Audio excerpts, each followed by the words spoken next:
All right, so welcome to March. Welcome to CocoaHeads number 103, 9th of March. If you're new here tonight and you're not sure who I am, I'm Jesse. I kind of corral everyone together about 6:45 and start talking first. I brought the beer in this afternoon as well, so they're my two kind of roles for CocoaHeads. Tonight's presentations, I think we've got a great lineup tonight. We've got myself just introducing, that's now. We've got Tristan. I'm going to just go through a little bit of what everyone's going to talk about, just super quickly. Tristan Ludwig's, if I say your surname wrong, feel free to just shout out and correct me as I go. He's going to talk about ReSwift and RX, introducing RX Observable. So this is going to sort of be a functional programming introduction, which sounds really great. Erica Chan, is Erica here yet? No, hi. Erica's going to talk about technology law. What the hell is technology law? That was your title, I think you gave me. And Jinju is in the middle at the back there. Jinju's going to talk about using Lottie, which is converting After Effects animations into JSON and then having them run natively on your device. This should be great. And Dr. Sumitri... Rajan. Excellent. You work with a team of designers and researchers at RMIT University, and you're going to tell us some stories about that experience and other things there. So that'd be really excellent as well. So I'm really excited to have everyone here, and thanks for putting your hand up to present. Presentations tonight, I'm going to try and keep them to sort of 20, 25 minutes. That way it fits into my kind of OCD way of trying to run CocoaHeads, and the pizza arrives in between presentations and everyone gets home at the right time. Just be thankful I'm not talking. That's right, that's right. So we're going to kick off about 15 minutes ago, have some presentations. Pizza will get here about 8 o'clock if they can get in downstairs. Otherwise, maybe it's pizza on the street at the front. Our sponsors and hosts tonight are Outwear, and Rez is here from Outwear. Do you want to say hi? Hi everyone, my name is Reza. I esteem it from Outwear. I have an apology announcement and also a request as well. So sorry for the building construction which is happening, so sorry for the inconvenience and everything, and the air conditioning is all because of that. We have turned on the natural air conditioning by opening the door, so I'm not sure if that's going to help because outside is also warm, maybe warmer, I don't know. So sorry for the inconvenience. Hope that you will have a very beautiful night today and listen to the presentations and have fun. I also have an announcement. So we are very proud to host CocoaHeads. The good news is we are also going to host another meetup. That's a design meetup. So it's going to be a panel of experts from industry. Anyone who's interested. So it's design focused, but then from all across the different platforms and different jobs, developers, QAs, design, and everyone else. They're welcome to participate. I'm sure there's going to be a very, very good conversation. Next one would be, the first one actually is going to be from 5th of April, 6 to 8 o'clock, and there's going to be dinner and drinks, so it's going to be lots of fun. That's the announcement, and just very quick request as well. The construction continues overnight, so if you're going, can I ask you to please live in groups so that we can minimize the disruption. There will be people downstairs to help you out, so that's a very small request. We might have to stay over as well. Yeah, who knows? If they're the last two people that aren't big enough for a group, have to stay. Maybe we just leave as a whole group. Yeah, okay, that can work too. Yeah, yep. Awesome. Thank you, Reza. So if you'd like to get involved with Melbourne CocoaHeads, you can present in the same manner of the presenters tonight. I'm going to do a little introduction that I call the month that was, and you're more than welcome to opt in to do that as well if you'd like the news, and most people know all the news anyway. You want to get up and do a kind of light-hearted introduction, you're more than welcome. We have a meetup.com group, we have a Slack channel, and if you'd also like to sponsor in 2017, you or your company, similar vein to Outwear, you put up the money for beer and pizza, and you get to say hi at the start. Now, just quickly before I jump into a presentation, I want to just kind of ask around the room, who's hiring? if you wanted to put your hand up if you're from a company, I might just go around and get a quick, name and company, and then you guys can kind of mingle around the end. So, anyone who's hiring? Do you want to stand up and introduce yourself first, and then you can introduce yourself later as well? Okay, I'm going to talk later. I'll show you some films. I'm doing a research project. I have a research grant from Cancer Australia looking at pancreatic cancer. I think Steve Jobs. One aspect of that project, it's a 3-year project, and one aspect of that is to deliver an app for people who are it's called supporting people with pancreatic cancer, essentially for people who don't speak English or who live in rural communities and so on. And my name is Sumitri. I'll show my slide up, and it's not a very usual name, so @Sumitri is my Twitter handle, but happy to catch up later. And you're looking for someone to help out on that? I'm looking to get somebody onto the research project. So over the 3-year period, it's going to be a big chunk of possibly full-time work, but that'll only be for about 2 months. For the rest of it's part-time, 1 day a week over 3 years or something like that. Awesome. Thanks. I'll keep going down the back. Yeah? Hi, I'm Priscilla from Redbubble. I'm an engineering manager for the team there. We're currently hiring other engineering managers and senior developers. We usually hire full stack developers, but we also just look at anyone that's good. Awesome. Keep going, keep going, keep going. Out where are hiring? We are always hiring, so tirelessly hiring. So if you feel brilliant, if you know someone who feels brilliant, just introduce them. There are opportunities. iOS, Android, and there's also heaps of innovation happening in virtual reality and all this stuff. Really cool stuff. Excellent. I'll go around the back, left-hand side, coming forward, coming forward. All right, awesome. Thanks, guys. I know Ashton's here. Yeah, where's Odyssey?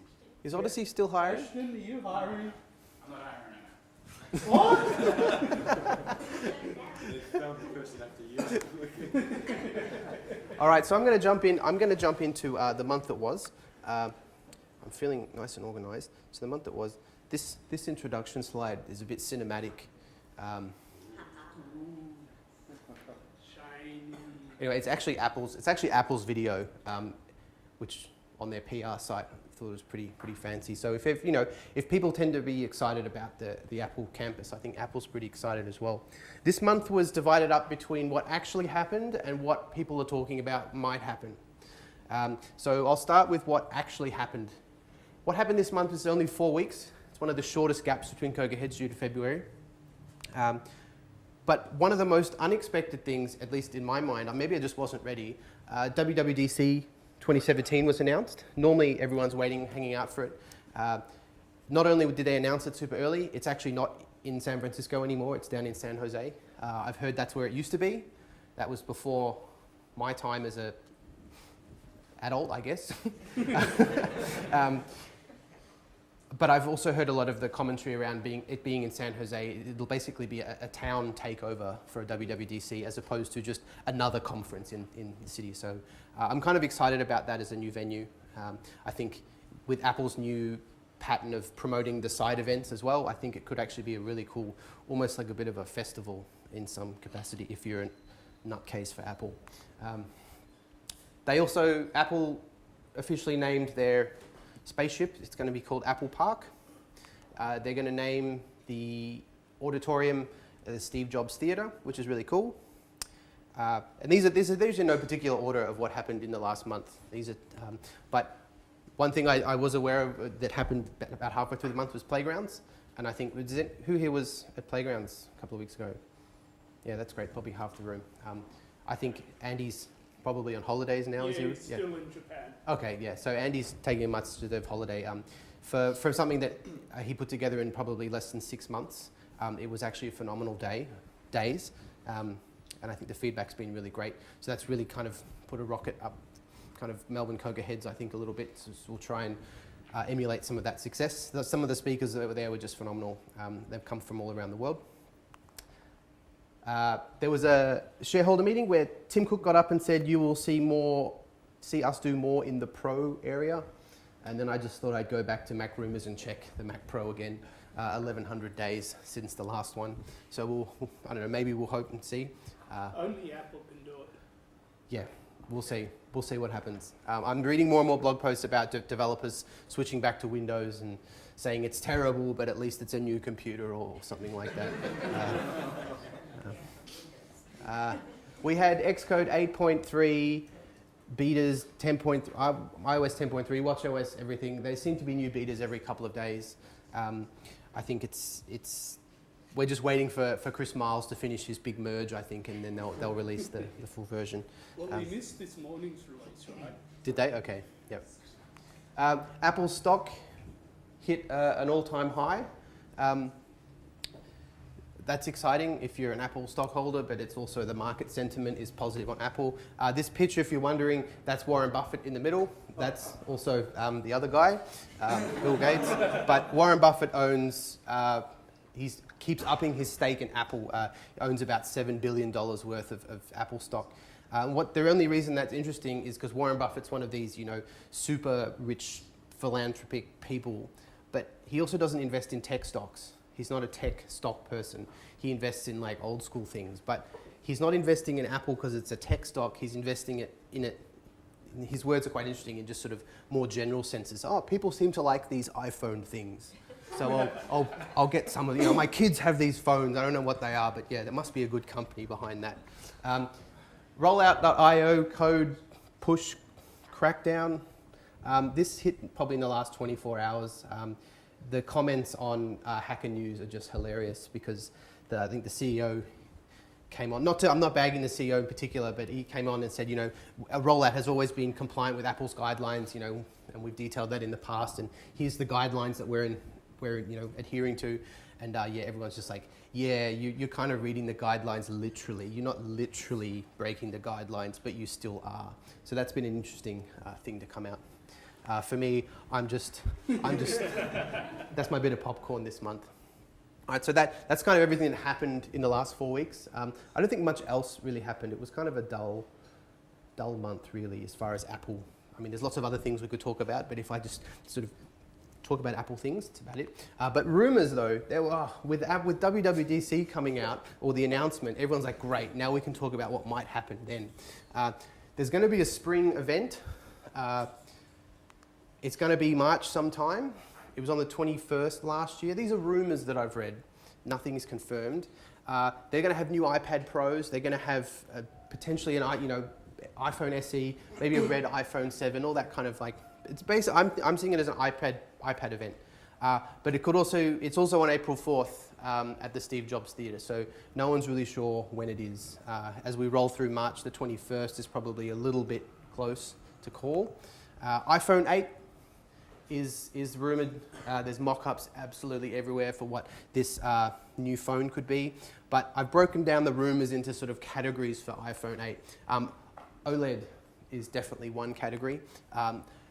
Top part of OLED is it's OLED. I don't know much more about it than that. It's going to be 5.8 inches, and there'll be some 5.15-inch screen with virtual buttons underneath, because OLED is different to normal. The whole thing needs to be a screen. Okay, it might be curved OLED, so not just OLED, but curved OLED, Samsung TV style. Inside, so that's the outside, that's the screen. They're saying 32 gigs of RAM, 64, 256 options. Okay, that makes sense. That seems normal. They're saying that it'll have the battery capacity of the current 5.5 inch mushed into 4.7 inch. I'm not sure what an inch is, but because of OLED, you'll have longer. I assume you mean hardware, not RAM, right? Yes, you do. No. I meant 32 gig RAM. RAM. And that's That's what. This is the rumors, Rob. They're rumors. Did you copy and paste from Mac rumors? I copy and pasted that headline. OLED means longer battery life. So a lot of these rumors are saying that the battery life will be improved. I would put my money on the battery life being the same as it is, with everything else being thinner and smaller and more efficient. Charging, everyone's excited about charging. It's going to be wireless charging for the iPhone 8. Wireless charging, resonant magnetic frequencies in there. That's going to be exciting. And because Apple joined that QI standard for wireless charging. that means it's going to be wireless charging. Apparently there's a building full of people, 5 teams or something working on wireless charging. Rob's just at the back shaking his head. Connections, there's rumors saying there's going to be USB-C in this phone. I mean, that makes sense. There's USB-C on my Mac and USB dongles. But there's also rumors saying, well, no, it won't be USB-C. It'll be a Lightning connector with USB-C on the other end. Okay, that makes sense. I've already got that cable, though. That makes sense. One of them, I'm not sure which one, but one of them enables fast charging, whether it's the USB-C on one end or both ends. But fast charging is going to come as well. So it'll last longer and charge faster. Cameras, this is probably my favorite ones. These are absolutely bullshit.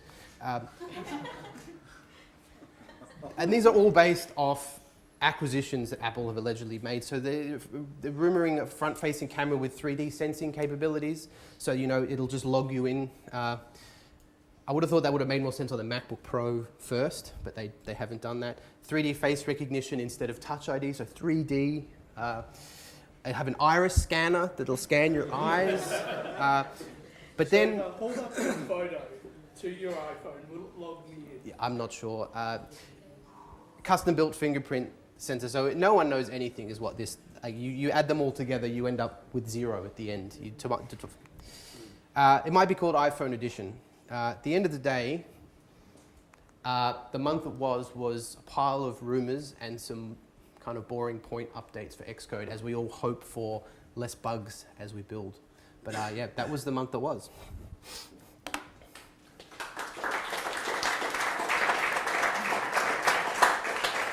So first up, now's a chance to grab a drink refresher for 30 seconds if you want. But first up, I'm going to invite, who was first? Tristan to jump up.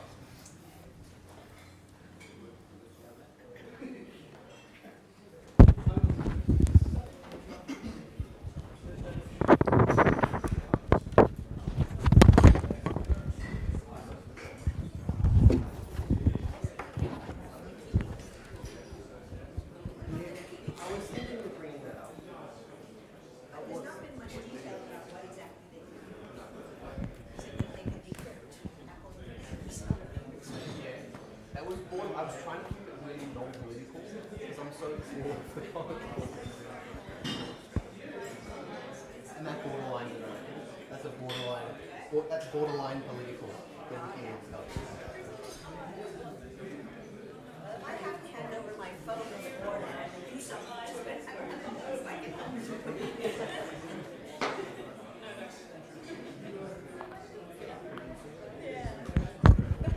Must be that for your pocket. Oh yeah. And that just goes. What? Maybe. Cool. Oh, what about, should I use the clicker? No, that's yours, I guess. Well, it's not mine. Maybe I can use You this. can join that to the same network if that works. I don't think I need to. I think it does Bluetooth. Fancy. Let me see. Yeah. Seems good. All right, awesome. All right, take it away. Sure. Okay, everyone. I'm Tristan, an iOS lead at JTribe, and my talk today is about some technology I've been getting to know over the last few months, which is a couple of things, Redux and RX, and using them together, I suppose, is what we've been looking at. So, all right, I'm going to start off with our goals. We've been working on an app lately that we had a chance to explore some of these things, and the things we wanted to look at were basically in the app, we're doing a publish-subscribe model, and so we've got asynchronous behavior that we wanted to deal with in a nice way. Then there's some common things that happen in lots of apps. You know, we wanted to make sure our view controllers don't have too much or any business logic in them. We want a nice separate interface, that they're decoupled from each other. Some things that are good to have in a medium to large-sized app. And again, things like API calls, we want not to be mixed up with our business logic so we can have everything nice and testable. We want to do things with asynchronous operations that when things get a bit more complicated, you want them to be easy to control and see what's going on and to make them testable too. And other external events, so UI and other network things, all of those things, we want to respond to those in a nice way.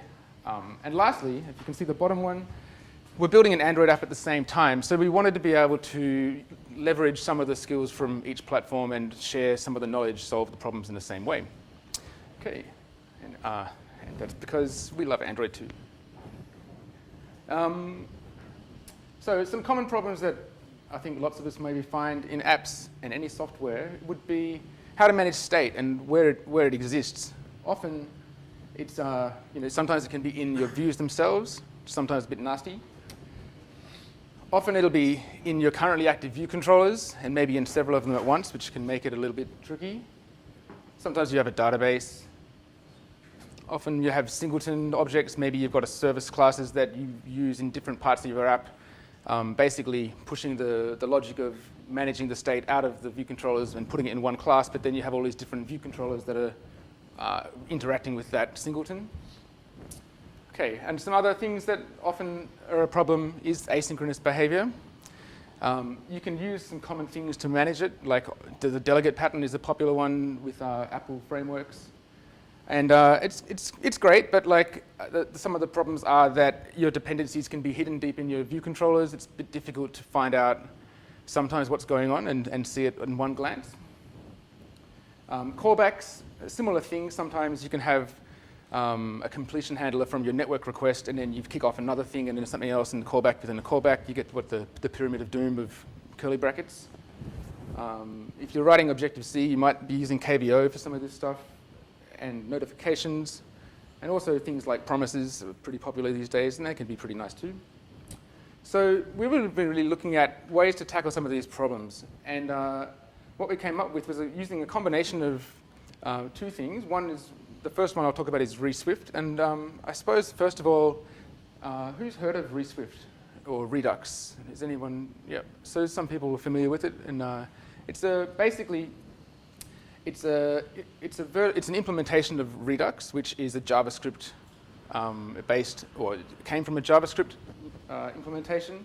Basically, it handles state in your app by making the data all flow in one direction. So it's easy to see who's changing the state, and basically no one's changing the state much, and you can rely on it all being there when you expect it's always going to be what you expect it to be. So you've got one single state object that has the state usually of your entire app, but you could just use it for part of it as well, I suppose. And the benefits being that because it's only ever updated in one place, so you only ever update the state using a thing called an action. You send these actions to Redux, and it says the action has a small piece of data associated which tells you what the change is. It might be setting a value, it might be doing some action, some behavior. Because you're only doing it in that one place, you can only change the state through actions.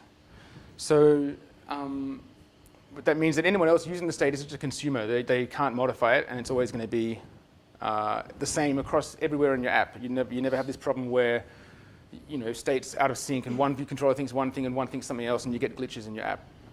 And that's because, so when you dispatch an action to Redux, it runs a thing called a reducer function, and that's the only thing that is allowed to modify the state. So all the business logic that modifies state is captured in that one spot.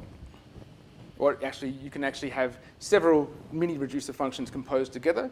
So you can have if the state gets complicated, you can just look at doing connection stuff here and some other UI stuff there and preferences stuff here, and compose it all together that way.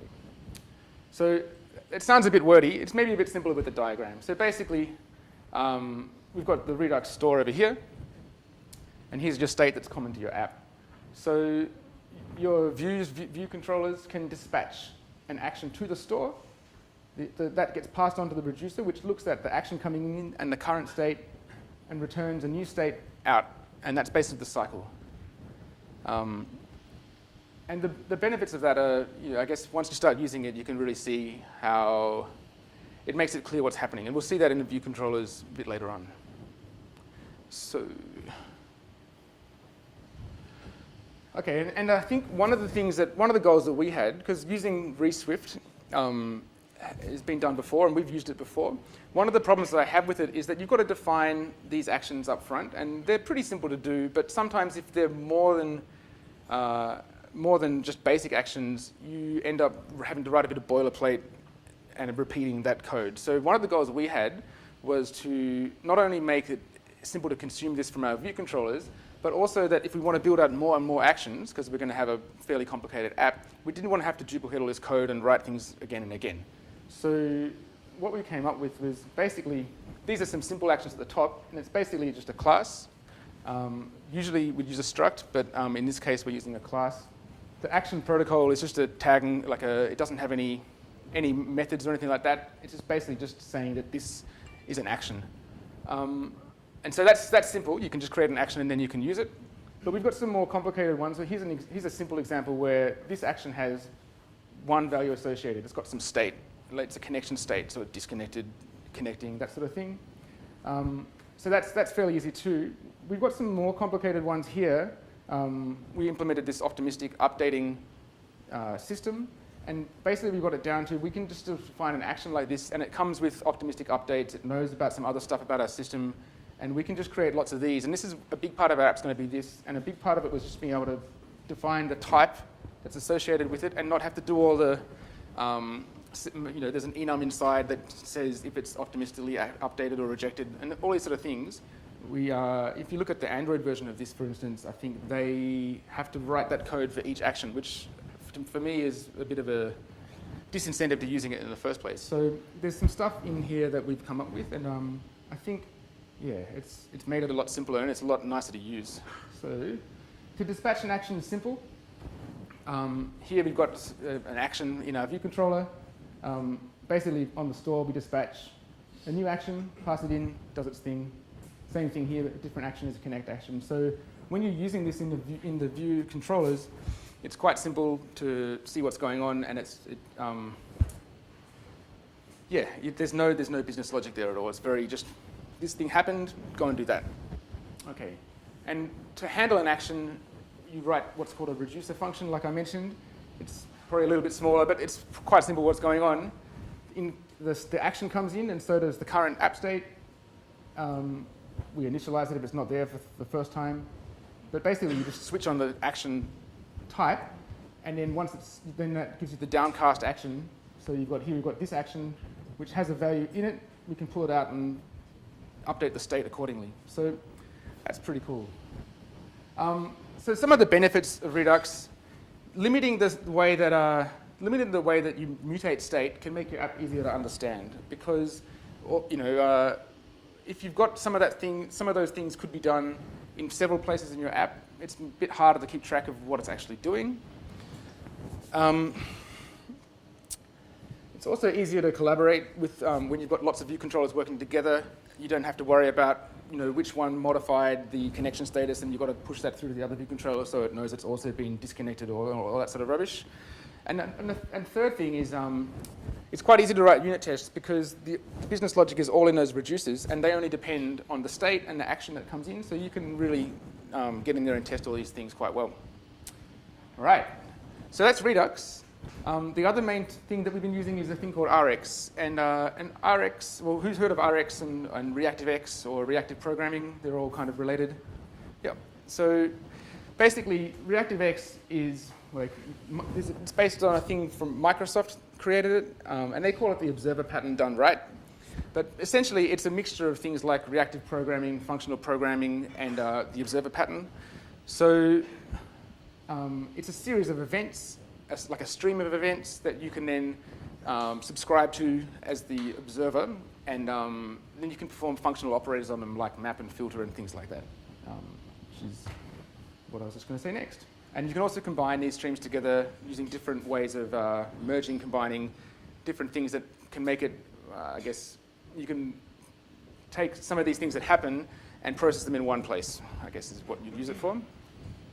Just to give an overview of what reactive programming is, typically we would maybe be writing imperative code, which basically we assign some variables, A and B, and then we do some statements, assign a value to C.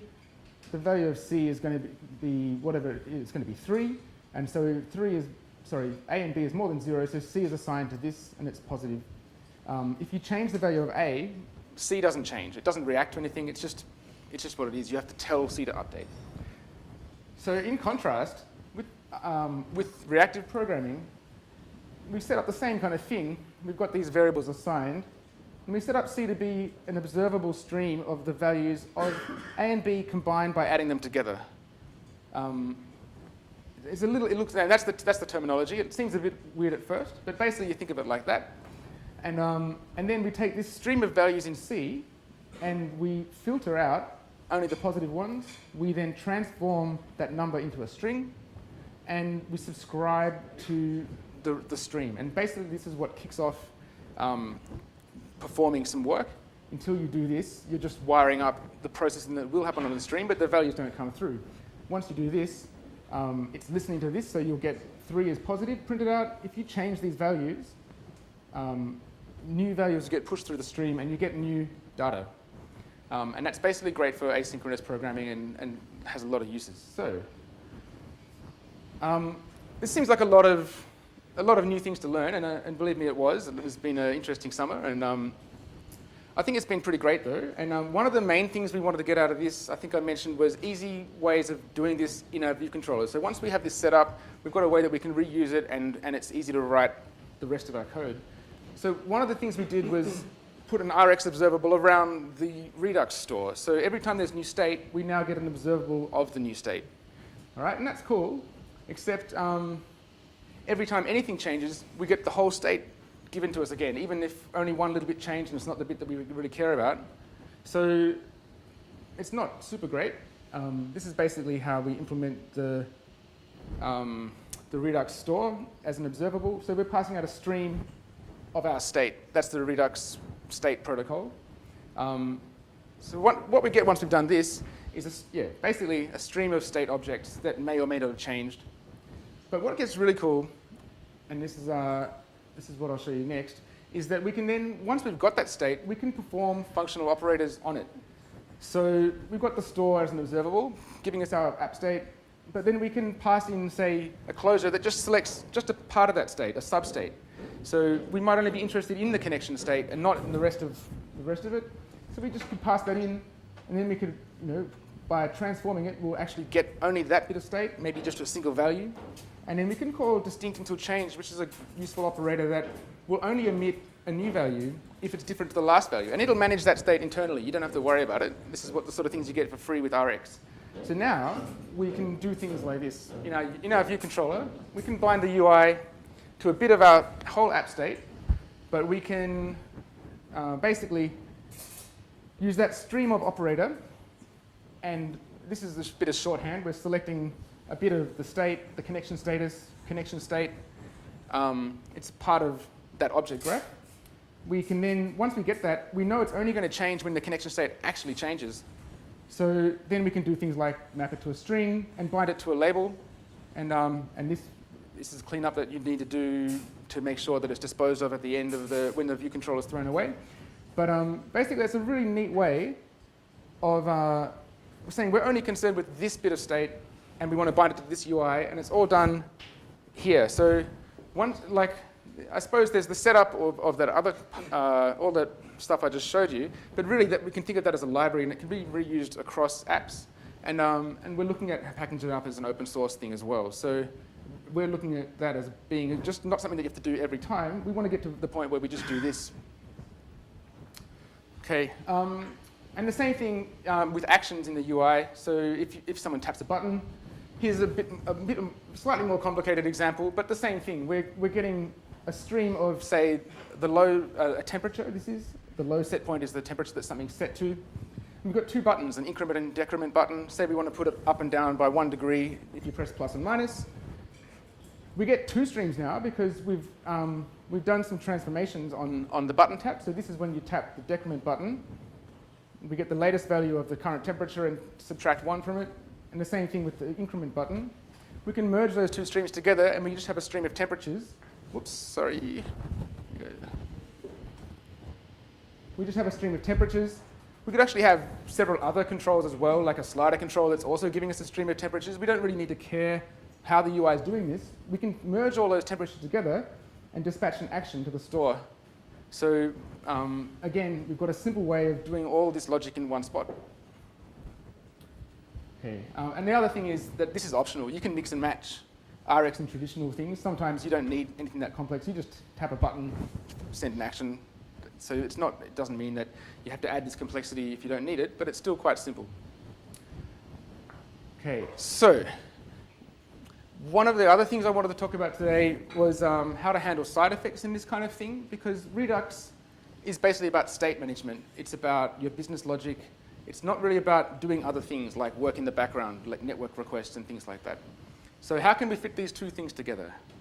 All right, well, so there's a few places we could do it. We've talked about the reducer, which is what updates your app state, but that's not really the right place to do this at all, because that's the point of the reducer is that it's only about your business logic. And so if you started polluting it with things like network requests, it starts to defeat the purpose of it in the first place.